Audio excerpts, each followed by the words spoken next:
नमस्ते साथीहरू। आज म तपाईहरुलाई फेसबुकमा आउने नराम्रो भिडियोहरू कसरी रिमुभ गर्ने भन्ने विषयमा सिकाउँदैछु।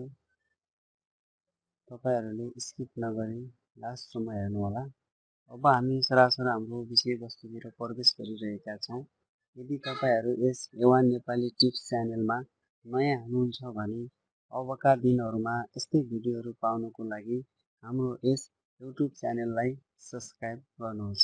सब्स्क्राइब गरेपछि छेउमा रहेको बेल आइकनलाई प्रेस गरी अलमा दबाउनुहोस्, जसले गर्दा यस च्यानलमा अपलोड हुने सम्पूर्ण भिडियोहरू तपाईहरुले सजिलै प्राप्त गर्न सक्नुहुनेछ। अनि तपाईहरु कुन ठाउँबाट यो भिडियो हेर्दै हुनुहुन्छ, लाइक, कमेन्ट र शेयर पनि गर्नुहोला। अब म सबैभन्दा पहिले आफ्नो मोबाइलमा रहेको फेसबुकलाई ओपन गर्छु। यसरी फेसबुकलाई ओपन गरिसकेपछि तपाईहरु मेनु भन्ने अप्सनमा जान सक्नुहुन्छ। यहाँ मेनु अप्सनमा जानुहोस्।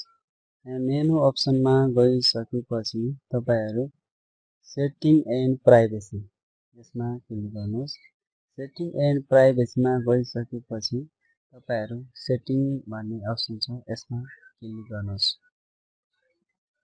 सेटिङ भन्ने अप्सनमा क्लिक गरिसकेपछि तपाईहरु कसैको मोबाइलमा नेभिगेसन बार भनेको पनि आउँछ, कसैकोमा ट्याब बार भनेर पनि आउँछ। अहिले मेरोमा ट्याब बार भनेर देखाएको छ, यसमा क्लिक गर्नुहोस्।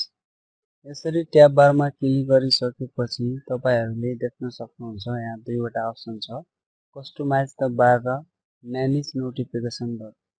तपाईहरु कस्टमाइज द बारमा क्लिक गर्नुहोस्। यसमा क्लिक गरिसकेपछि तपाईहरु भिडियो भन्ने अप्सन देख्नुहुन्छ, यसमा अटो देख्नु भएको छ, यसमा क्लिक गर्नुहोस्। यसमा अटोमा क्लिक गरिसकेपछि तपाईहरु हाइड भन्ने अप्सनमा देख्नुहुन्छ, यहाँ हाइड अप्सनमा क्लिक गर्नुहोस्।